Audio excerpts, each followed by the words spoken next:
नमस्कार, आप देख रहे राज्य संवाद टीवी। मैं हूं धनेश कुमार। देश और दुनिया की तमाम बड़ी खबरों के साथ आपका स्वागत है। अगले कुछ मिनटों में आपको दिखाएंगे आज की 10 सबसे बड़ी और अहम खबरें। तो चलिए शुरुआत करते हैं आज की प्रमुख सुर्खियों से। 3 राज्यों के उपचुनाव परिणामों पर देश की नज़र। बिहार, मध्य प्रदेश और गुजरात की विधानसभा सीटों पर हुए उपचुनावों के परिणाम सामने आए हैं। कई सीटों पर कांटे की टक्कर देखने को मिली। राजनीतिक दल इन नतीजों को आगामी विधानसभा चुनावों का सेमीफाइनल मान रहे हैं और अब सभी की नज़र अगले चुनावी मुकाबलों पर है। संसद के मानसून सत्र में विपक्ष का जोरदार हंगामा। संसद के दोनों सदनों में विभिन्न राष्ट्रीय मुद्दों को लेकर विपक्ष ने सरकार को घेरा। लगातार नारेबाजी और विरोध के कारण कई बार कार्यवाही बाधित हुई। सरकार ने चर्चा के लिए तैयार होने की बात कही, जबकि विपक्ष ने तत्काल जवाब की मांग की।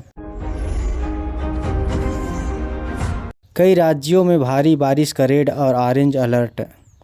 भारतीय मौसम विभाग ने दिल्ली, बिहार, मध्य प्रदेश, छत्तीसगढ़, केरल, झारखंड सहित कई राज्यों में भारी से भारी बारिश की चेतावनी जारी की है। लोगों को नदी नालों से दूर रहने और प्रशासन की सलाह का पालन करने को कहा गया है। कॉमनवेल्थ गेम्स में भारत का शानदार प्रदर्शन। भारत ने ग्लासगो कॉमनवेल्थ गेम्स 2026 में कुल 39 पदक जीतकर चौथा स्थान हासिल किया। भारतीय खिलाड़ियों ने मुक्केबाजी, कुश्ती, एथलेटिक्स और अन्य खेलों में शानदार प्रदर्शन करते हुए देश का गौरव बढ़ाया।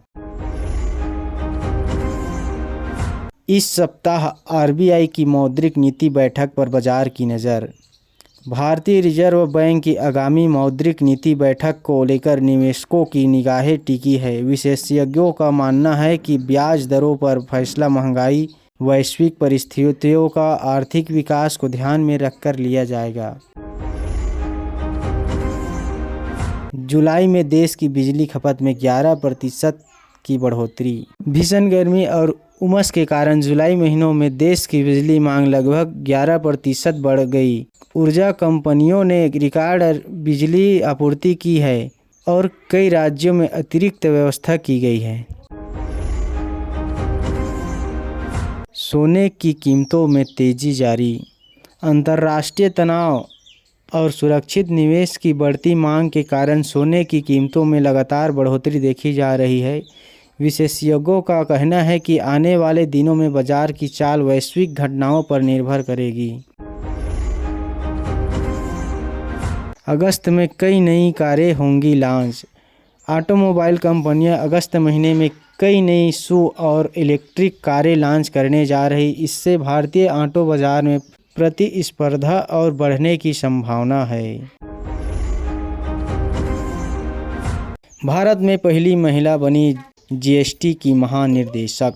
वर्षा अशोक अगलावे ने भारतीय भूवैज्ञानिक सर्वेक्षण जीएसटी की पहली महिला महानिदेशक के रूप में पदभार संभाला है। इसे देश के वैज्ञानिक और प्रशासनिक क्षेत्र में एक महत्वपूर्ण उपलब्धि माना जा रहा है।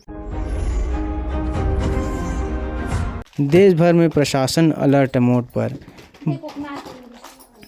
भारी बारिश, संसद सत्र और विभिन्न राज्यों की राजनीतिक गतिविधियों को देखते हुए कई राज्यों में प्रशासन ने सुरक्षा और आपदा प्रबंधन की तैयारियां बढ़ा दी है।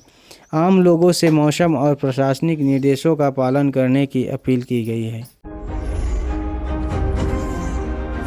फिलहाल इस बुलेटिन में इतना ही। देश और दुनिया की हर बड़ी और सटीक खबर सबसे पहले पाने के लिए राज्य संवाद टीवी को सब्सक्राइब करें, वीडियो को लाइक करें और अपने दोस्तों के साथ जरूर शेयर करें। मैं हूं आपका धनेश कुमार। आप देख रहे थे राज्य संवाद टीवी। नमस्कार, धन्यवाद।